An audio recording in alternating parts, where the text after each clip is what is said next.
Srimad Bhagavad Gita, Canto do Senhor. Capítulo 2. O caminho do discernimento.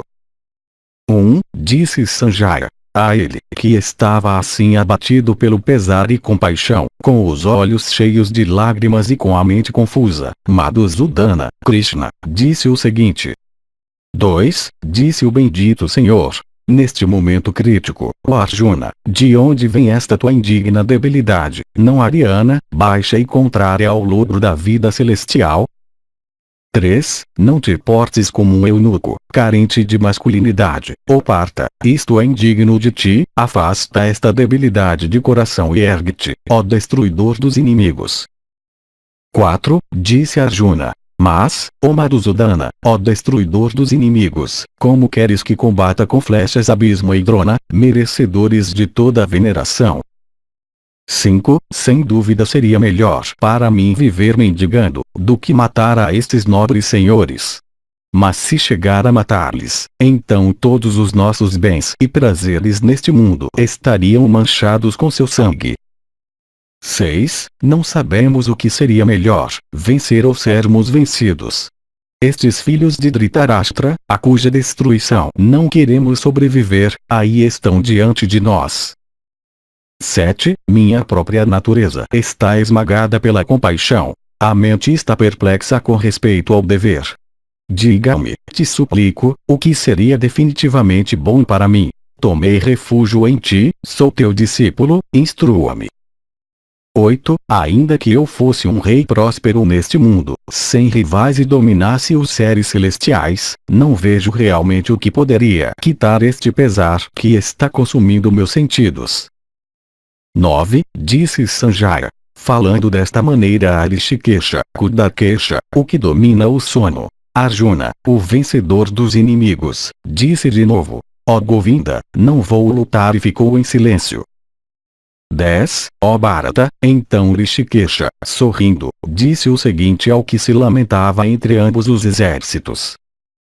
11. Disse o bendito Senhor. Estás te lamentando pelos que não merecem e, no entanto, falas como um sábio.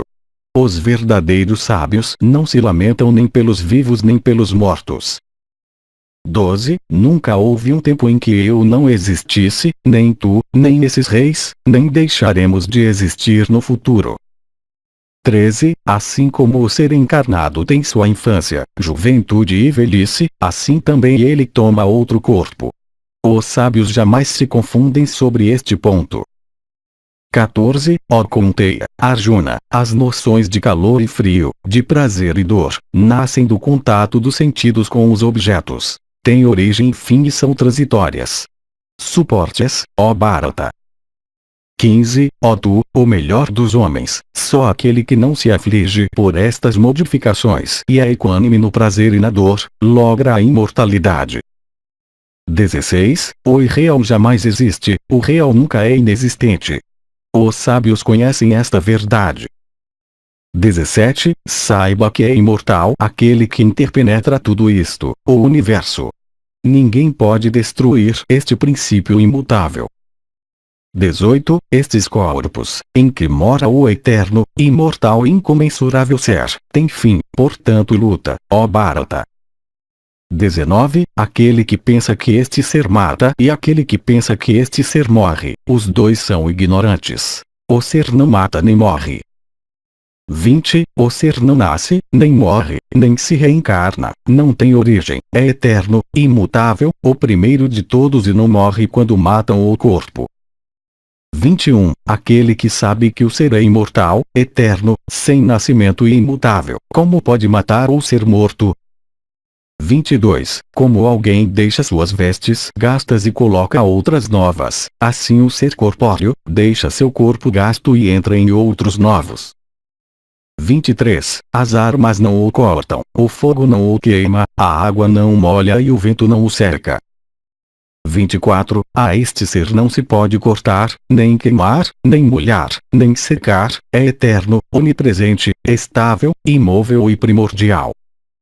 25. Se diz que este ser é não manifestável, impensável e imutável. Sabendo que é assim, não deves lamentar-te. 26 e 27, mas, ó tu de braços poderosos, se pensas que este ser sempre nasce e morre, ainda assim não deves afligir-te por ele, porque o que nasce, morre e o que morre, renasce com certeza. Portanto não deves sofrer pelo inevitável. 28, ó Bharata. Os seres ao princípio não são manifestados. No meio, se manifestam e por último, permanecem não manifestados. Então por que te afliges por eles? 29, ao ser, alguém o considera como algo maravilhoso, outro fala dele maravilhado. Um terceiro ouve dele com maravilha, e há quem mesmo ouvindo sobre ele, o desconhece. 30, ó Bharata. Este ser que mora em todos os corpos é sempre indestrutível, portanto não deves lamentar-te por nenhuma criatura. 31, considerando teu dever, tampouco deverias vacilar, porque para um kshatriya, da casta guerreira, não há melhor sorte que lutar por uma causa justa. 32, ó Partha. Arjuna, são realmente afortunados aqueles kshatriyas, a quem se apresenta a grande oportunidade de lutar em uma guerra semelhante, que lhes abre as portas do céu. 33, mas, se tu não lutares nesta guerra justa, não farás jus à tua reputação, faltarás a teu dever e cometerás um pecado. 34, além disso, as pessoas falarão de tua eterna desgraça, o que para um fidalgo é pior que a morte. 35 e 36, estes grandes guerreiros que estão em seus carros, considerarão que tu, por medo, te retiraste da batalha. Eles te estimam muito e agora cairás em desgraça. Teus inimigos falarão de ti em termos pouco lisonjeiros. Há algo mais lamentável que isto? 37, se morres na batalha ganharás o céu. Se consegues a vitória, desfrutarás da terra. Assim que, levanta-te, decidido a lutar. 38, considerando igual ao prazer e à dor, a vitória e a derrota, prepara-te para lutar e assim não pecarás. 39, já lhe ensinei a atitude necessária com relação ao conhecimento do ser. Agora ouve sobre a atitude com relação ao caminho da ação, dotado da qual, ó Partha, te libertarás das amarras. 40, neste caminho da ação, não se perde nenhum esforço por mais incompleto que seja, nem se produzem resultados contraditórios. Mesmo um pouco desta disciplina salva a uma pessoa de grande risco. 41, neste caminho, ó Kaurava, descendente de Kuru, existe uma só determinação que se dirige ao objetivo único. Os propósitos dos indecisos são inumeráveis e de formas diversas. 42 a 44, ó Partha, os nêcios, cujas mentes estão cheias de desejos, que consideram a vida celestial como sua meta mais elevada, que estão enamorados pelos panegíricos védicos, que consideram como algo muito superior, estes ignorantes falam em conhecidos termos floridos com relação a diversos tipos de cultos védicos que originam os nascimentos, ações e seus resultados, como meios para o prazer e o poder. Aqueles que estão atados a eles e se deixam levar por estas frases floridas, jamais logram a determinação única, que conduz o homem ao samadhi, absorção espiritual. 45. Os Vedas tratam os temas relacionados aos três gunas, aspectos ou qualidades. São a pureza, a ação e a inércia, componentes da natureza psicofísica. Mantendo-se equilibrado, o Arjuna, libere-se da trindade dos gunas, dos pares de opostos, frio e calor, prazer e dor, etc., de adquirir e conservar e estabelece-te no Atma, ser. 46. Como o propósito de regar por várias fontes torna-se sem efeito quando chega a inundação, assim se alcança o propósito de estudar os Vedas pela realização íntima do ser. 47. Só tens direito ao trabalho, não aos seus frutos. Que estes frutos jamais sejam um motivo de seus atos, nem fiques preso na inação. 48. Ó Dhananjaya, estabelece-te neste yoga, renuncia ao apego, seja indiferente ao êxito e ao fracasso e assim faça tudo. Esta equanimidade é o yoga.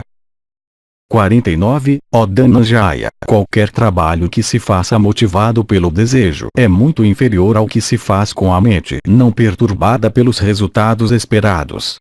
Refugia-te nesta tranquilidade. Infelizes são os que trabalham ansiando os resultados. 50. Quando se tem esta tranquilidade mental, se libera, mesmo nesta mesma vida, do bem e do mal. Assim que, dedique-se à prática deste yoga. Karma Yoga significa a habilidade na ação.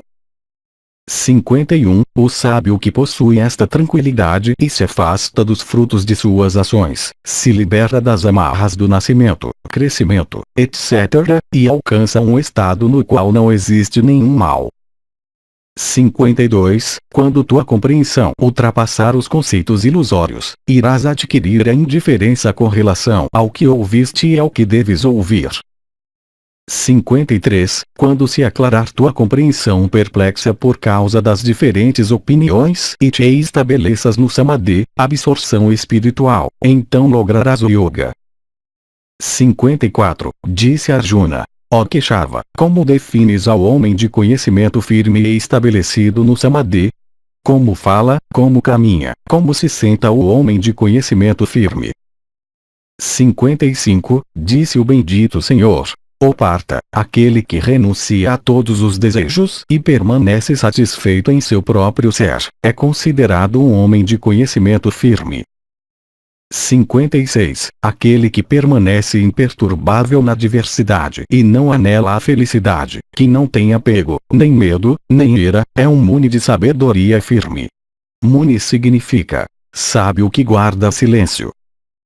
57. É permanente a sabedoria daquele que se mantém desapegado em todas as situações, que não se regozija no bem-estar, nem se sente molestado no mal-estar. 58. E quando ele retira completamente os sentidos dos respectivos objetos, como a tartaruga oculta os membros do corpo em sua carapaça, então seu conhecimento se consolida. 59. Os objetos se desprendem do abstinente, porém não o desejo de gozo. Aquele que realiza o Ser Supremo se libera até deste desejo. 60. Ó Kauteya, os turbulentos sentidos forçam a ir pelo mau caminho a mente daquele que está lutando para chegar à perfeição. 61. Controlando-os, o homem de conhecimento firme deve meditar em mim. Sem dúvida, a sabedoria daquele que controlou seus sentidos não vacila mais.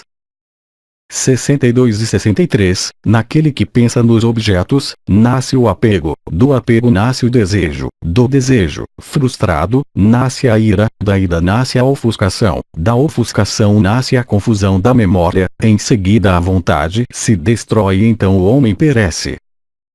64. Mas o homem controlado, com seus sentidos restringidos, livre da atração e aversão, ainda que se mova entre os objetos, alcança a paz. 65. Ao alcançar a paz, todos seus pesares desaparecem. Na verdade, logo se manifesta a sabedoria do homem sereno. 66. Em troca, para aquele sem controle, não existe a sabedoria nem a meditação. Aquele que não medita não tem paz e sem a paz, como se pode lograr a felicidade? 67. Como o vento leva ao barco para fora de sua rota, assim perde-se a consciência quando a mente é levada pelos intranquilos sentidos.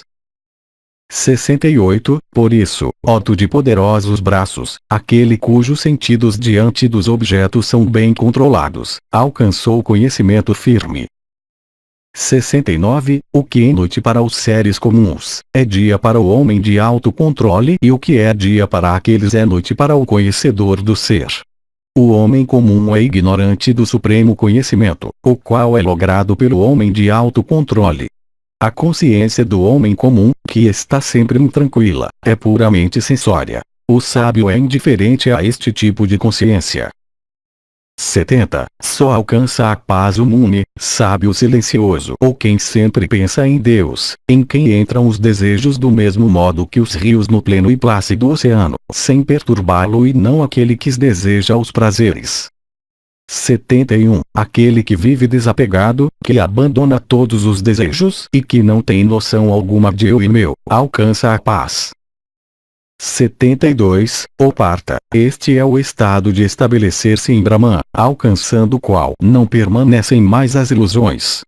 Mesmo que se consiga este estado no momento da morte, o homem alcança Brahma Nirvana e se identifica com o Supremo.